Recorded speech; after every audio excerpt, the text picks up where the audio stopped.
ఈ రాష్ట్రంలోకే మరి గతంలో అషీ ట్రేడింగ్కి రావటం ఏంటి? ఎక్కడ భారతదేశంలో సరుకు పట్టుబడిన ఆంధ్రప్రదేశ్ నుంచే వస్తుంది అన్న ఆ పేరు రావటం ఏంటి? ఇవాళ ఇంత క్వాంటిటీ మరి మీరు ఒకసారి మూసేసి భయపెట్టిన ఆ కంపెనీ ద్వారా మరి ఇంత క్వాంటిటీ వ్యాపారం చేసేవాడు ఎవడో, అందులోనూ that is the most successful company. ఈ ఆక్వా ఇండస్ట్రీలో one of the most successful professional company. నేను వాళ్ళేమీ తప్పుపడతల్లా, వాళ్ళకి తెలిసి ఉండదు. కానీ మీరు ఏదో మెరైన్ ఏదో పెట్టారు, అందులో ఒక హెడ్ వేశారు ఎవడో సమ్రెడ్డి. మీరు కేవలం మీకున్న బ్రెజిల్ కనెక్షన్స్తో ఇంత మెటీరియల్ తీసుకొచ్చి మరి అడ్డంగా బుక్ అయిపోయిన తర్వాత మీ అధికారులు వెళ్ళి కూడా వర్షం వస్తుంది, ఇది జాగ్రత్తగా ప్రొటెక్ట్ చేయాలని ఎన్ని డ్రామాలు ఆడినా కూడా మరి అవి ఫలించక దొరికేస్తే మరి ఈ రకంగా తిరిగి నిందలేయటం. ఇందాక సాక్షి చూసా, చాలా దారుణంగా మాట్లాడుతున్నారు. వీళ్ళకి బంధువులు అంట, వాళ్ళకి బంధువులు అంట. తెచ్చింది ఎవడైనా సరే తేగల్లా. 10 గ్రాములు ఉంటేనే ఉరిశిక్ష చేస్తారు. ఇది నిజంగా డ్రగ్ ఎవరి పాత్ర ఉంటే అల్టిమేట్గా ఇది ఎక్కడికి లీడ్ అవుతుందో తెలియదు. 10 కోట్లు తీసుకున్నారని కేజ్రీవాల్ గారిని నిన్న జైల్లో పెట్టారు. బెయిల్ రాదు అప్పుడే. మరి 10 కోట్లకే పెట్టేసినప్పుడు తక్కువలో తక్కువ వేసుకుంటే 50,000 కోట్లు. మరి మాదక ద్రవ్యాలు 50,000 కోట్లు సేల్ వాల్యూ. కనీసం మీరు కాస్ట్ టు కాస్ట్ తీసుకున్న అక్కడ 4-5 వేల కోట్లు పెట్టి కొని ఉండాలి. 4-5 వేలు పెట్టి కొనుక్కునే శక్తి ఆ కంపెనీకి ఉందా? లేదే. It's well to do company, but that doesn't mean they can invest that many thousands of crores. అన్ని వేల కోట్లు ఈ రాష్ట్రంలో ఈ రాష్ట్రం నుంచి ఇన్వెస్ట్మెంట్లు చేసి పెట్టగలిగిన వ్యక్తి ఎవడున్నాడు? ఆ కంపెనీలు అయితే కాదు. ఎవడున్నాడు? సరైన వ్యాపారాలు చేసేవాడు ఎవడో కూడా ఇలాంటి దరిద్ర పనులు చేయడు. రక్తపు కూడు యువతని నిర్వీర్యం చేసి భవిష్యత్తుని సర్వనాశనం చేసి ఎన్నాళ్ళు బతుకుతారా దరిద్రులారా? ఇంకొక 20 ఏళ్ళు బతుకుతారు, లేకపోతే ఇంకో 40 ఏళ్ళు బతుకుతారు. అవసరమా? ఇన్ని కోట్ల జీవితాలని నాశనం చేయటం అవసరమా? ఆలోచించండి. ఇటువంటి వాళ్ళని మన ఎన్నికల్లో గెలిపించి ఒక కులం చూసో ఒక మతం చూసో గెలిపించి వారిని మళ్ళీ ఇటువంటి వ్యాపారం చేసుకోవటానికి వీలుగా చేయనివ్వటం న్యాయమా? విజ్ఞులైన ప్రజలు ఆలోచించండి. ఇటువంటి చీడ పురుగుల్ని, ఇది మన రాష్ట్రానికి కాదు, మన దేశానికే కాదు, మానవాళికే చీడ పురుగులు ఇటువంటి ఇంపోర్ట్స్ని ప్రోత్సహించి అమ్మేవాళ్ళు. ఎందుకంటే నా మనసులో ఉన్నవాడు ఇది డైరెక్ట్గా చేసి ఉండకపోవచ్చు, కానీ ప్రభుత్వం సపోర్ట్ లేకుండా ఇంత లెవెల్లో 25 టన్నుల మెటీరియల్ని మానవ మాత్రుడు ఎవడో హ్యాండిల్ చేయలేడు. దానికి ఎక్స్ట్రాడినరీ తెంపరతనం ఉండాలి. ఏముందిలే దొరికితే ఎవరినో ఒక నేసేయచ్చు అన్న ఒక ధైర్యం ఉండాలి. మరి ఆ ధైర్యం ఎవరికి ఉందో ఈ రాష్ట్రంలో రాష్ట్ర ప్రజలందరికీ తెలుసు. కాబట్టి I'm not naming anybody, I'm only analysing. ఇటువంటి శక్తిమంతుడే ఇది చేయగలడు అని నేను చెప్తున్నా. ఏదో ఛానల్లో మీ రిపోర్ట్ యూ డిసైడ్ అంటారు, అది ఏ ఛానల్లో గుర్తులేదు. అలాగా నేను చెబులారుగా చెప్పా, మీరు డిసైడ్ చేయండి. ఇక ముగించే ముందు ఒక చిన్న విషయం.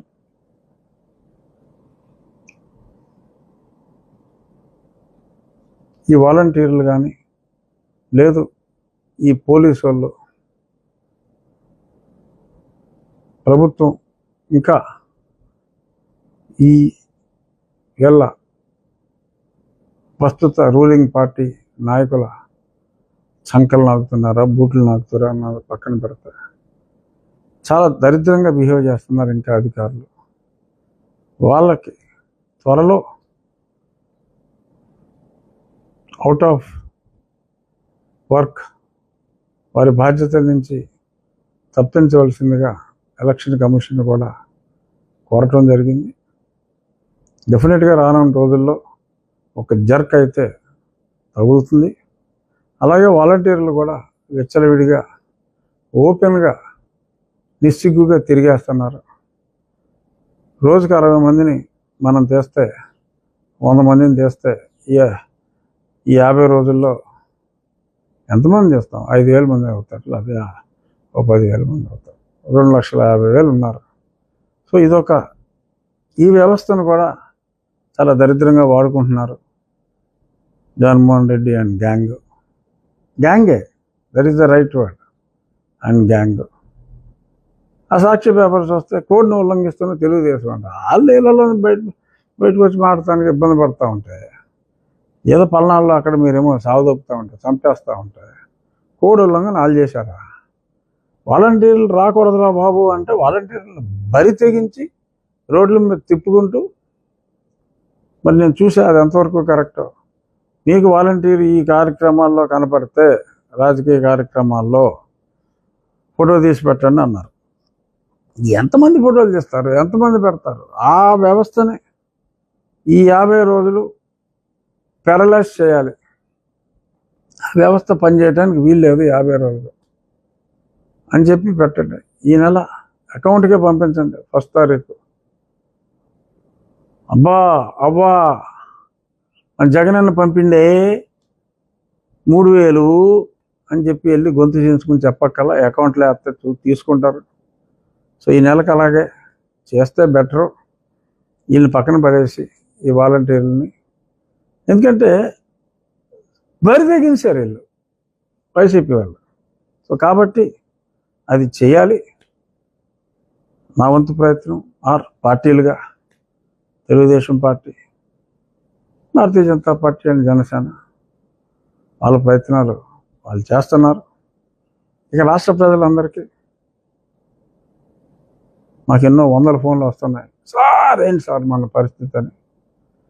మరి ఇప్పుడు ఇవాళ పొద్దున్న తెలుగుదేశం లిస్ట్ రిలీజ్ అయిన తర్వాత అర్థమైంది, నరసాపురం ఖచ్చితంగా భారతీయ జనతా పార్టీ కోటాలోనే ఉంది అని అర్థమైంది. అటు జనసేన కోటాలో కానీ తెలుగుదేశం కోటాలో కానీ లేదు అని. సో ఖచ్చితంగా మరి రానున్న 24-48 గంటల్లో ఎవరెన్ని టక్కు టమార గజకర్ణ గోకర్ణ విద్యలు ప్రదర్శిస్తున్నారు. ఇక్కడ ఎవరో ఒక ప్రముఖ నటుడు మద్దతు ఉందని అసహించుకున్నాడు ఆ ప్రముఖ నటుడు ఈ చెత్తవేదాలను చూసి. కానీ ఏదో ఉందని చెప్పుకుంటూ నన్ను, ఈ ప్రభుత్వాన్ని ఇంతగా ఇబ్బంది పెట్టిన నన్ను ఏదో రకంగా ఇబ్బంది పెట్టే ప్రయత్నం కొందరు చోటా నాయకులు జగన్మోహన్ రెడ్డి నాయకత్వంలో పనిచేసే ఇంకా కొన్ని చీడపురుగులు ఎక్కడైనా ఉంటాయి కదా, అలాంటి 1-2 చీడపురుగులు ప్రయత్నం చేసిన మాట వాస్తవం. కానీ ఎవరూ ఇబ్బంది పడద్దు. ఖచ్చితంగా ఇప్పుడు నేను ఇన్నాళ్ళు ఏ పార్టీయో చెప్పలేకపోయాను, ఎందుకంటే ఆ సీట్ ఎవరిదో అని. ఇవాళ క్లారిఫై అయిపోయింది కనుక డెఫినెట్గా భారతీయ జనతా పార్టీ జగన్మోహన్ రెడ్డిని 4 సంవత్సరాలుగా ఎదుర్కొని ప్రాణాలని పణంగా పెట్టి చంపే ప్రయత్నం చేసినా కూడా నియంతనే నువ్వెంతరా అని ప్రతిఘటించిన నన్ను